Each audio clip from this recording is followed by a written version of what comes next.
welcome to Book 9 of the Aeneid. Let's begin. So the book starts off with Juno sending down Iris, because she's still mad at the Trojans, down to Turnus to tell him that Aeneas is away from the camp. So this would be like the perfect time to launch a surprise attack, because the Trojans ain't gonna know what the fuck to do without their leader. So this is a great time to attack them. And Turnus, being Turnus, is like, yeah, that's a great idea. I want to fuck the Trojans up as much as I can because they stole my bitch. So he gets Messapus and the sons of Tyrus and launches a surprise attack on the Trojan camp. And Calchas is the first Trojan to raise the alarm, being like, hey guys, the Rutulians are here for some reason, help! And so the Trojans prepare to defend the camp as per Aeneas' orders, even though they do kind of want to go down and engage the Rutulians in battle because they're manly men and they want to prove themselves. But Aeneas told them that if they do come, just to defend the walls, and also they kind of don't want to fight because their leader isn't there and they don't know what the fuck to do. So when the Rutulians get there, Turnus throws his javelin to signal the start of the battle and starts to prowl, in the words of Virgil, around the camp's walls, trying to find a way in so he can attack. He then finds the fleet, aka all the ships that they have at the dock, and decides it would be a great idea to set fire to that instead, just to like provoke him a bit, because Virgil really loves people setting fire to things. Like, there was the whole thing with the women setting the ships on fire. Fucking Dido set herself on fire. There's a lot of fire in these books. Like, the Aeneid should just be called the Big Ass Fire, because there is so much fire in this book. I don't know if that's like symbolism or something. There's probably symbolism, is it? Use that in your essays. Make a whole essay on how much fucking fire there is in this book. Epic. I mean, it kind of is a book. But anyway, so Turnus gets a nasty little surprise though, when the ships don't burn, because way back, when Aeneas first made the ships, Cybele gave her wood to him to use, and because she didn't want her wood to, like, burn for some reason in the future, she was like, she saw this shit coming, she asked Jupiter to bless them, so she can know if they're being attacked, or burnt. And so, sure enough, when Turnus sets fire to the ships, she's like, I have a funny feeling that my wood is being burnt. So she goes down, shouts at the Latins to stop, and then has the ships pull away from the dock. And then the ships sink. And then they come back as nymphs. Now, I don't know how she thought this would help the Trojans. I guess it was kind of more she didn't want her wood to be hurt, which is kind of weird. But all you need to know is that these ships are now nymphs.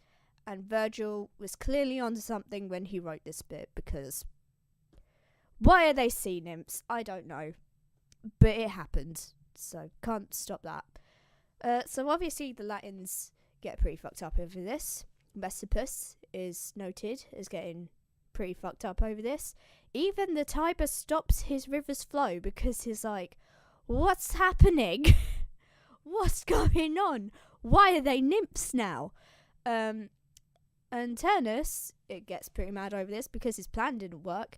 But despite this, he goes off on this whole speech where it's like, listen, they ain't got ships to sail away with anymore because they're sea nymphs now. So, like, that's great for us because it means they can't escape from us. Also, I don't give a shit what they've been through or what they've somehow managed to survive.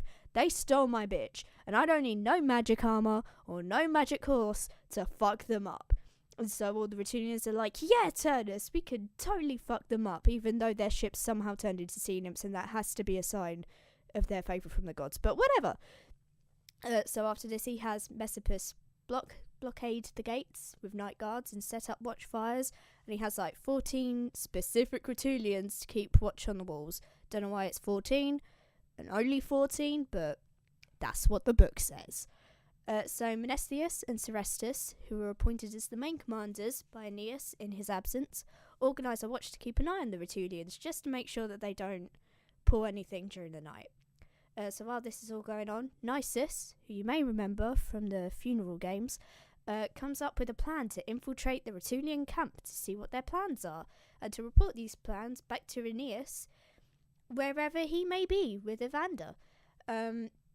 And he goes to Euryalus, who is pretty much his boyfriend, and tells him this whole plan. And Euryalus is like, okay, that's interesting.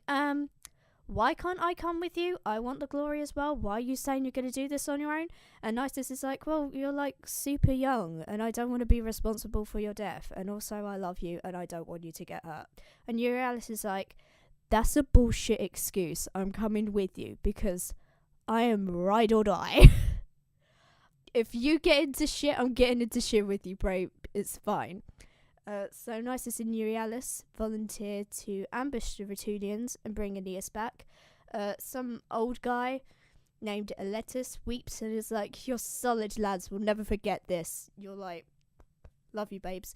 And Ascanius is also like, thank you so much, me and my father will give you all the glory after this and all the presents. And Euryalus specifically asks Ascanius to take care of his mother if anything does happen, foreshadowing, and Ascanius, being a soft daddy's boy with mummy issues, was like, sure thing, bro, I will take care of your mum, and I'll definitely not make her my surrogate mum if you die.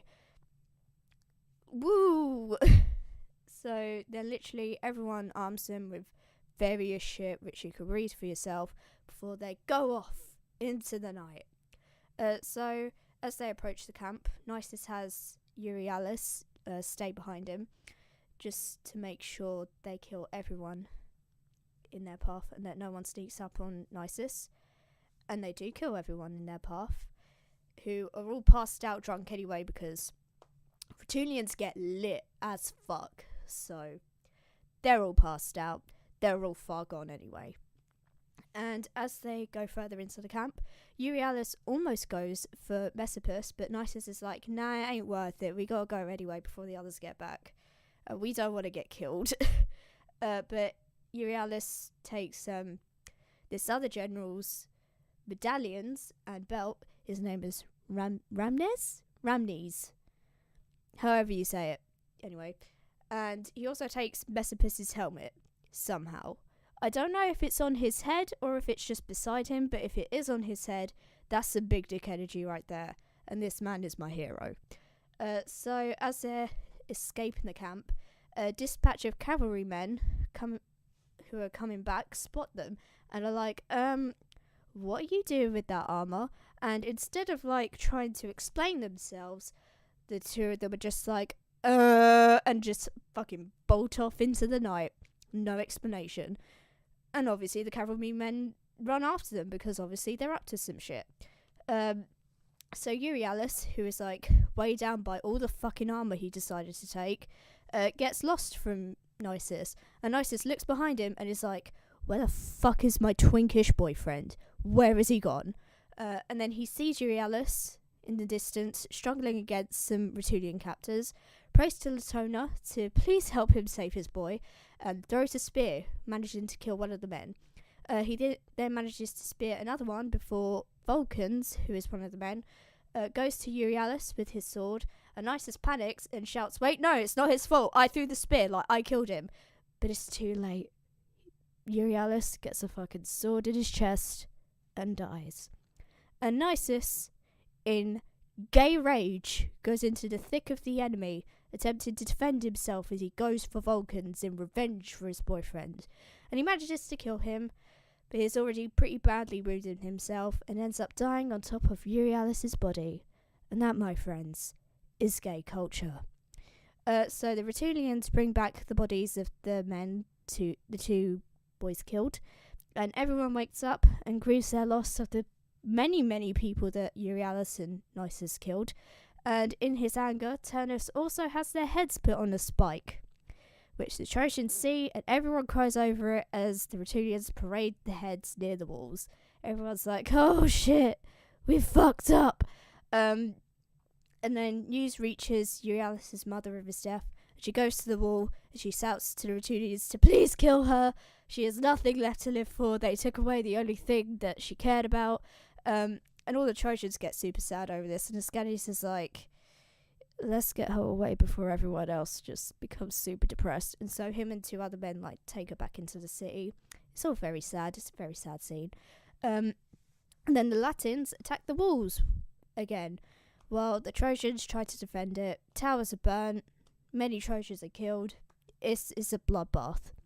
And then Remulus, who is a Rutulian, just a random Rutulian, starts shouting abuse specifically at Ascanius and the Trojans, calling them Phrygian women and all this emasculating stuff.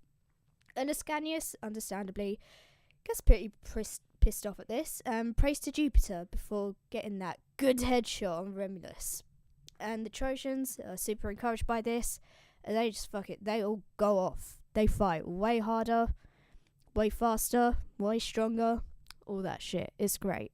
And Apollo is like, oh fuck yeah, go off, king. And he like goes down to Ascanius as Butes, who is like, I guess a mentor figure to him, and he's like, yo, you got a taste of that good glory, my dude, but we also all need you alive because you're like Aeneas's successor.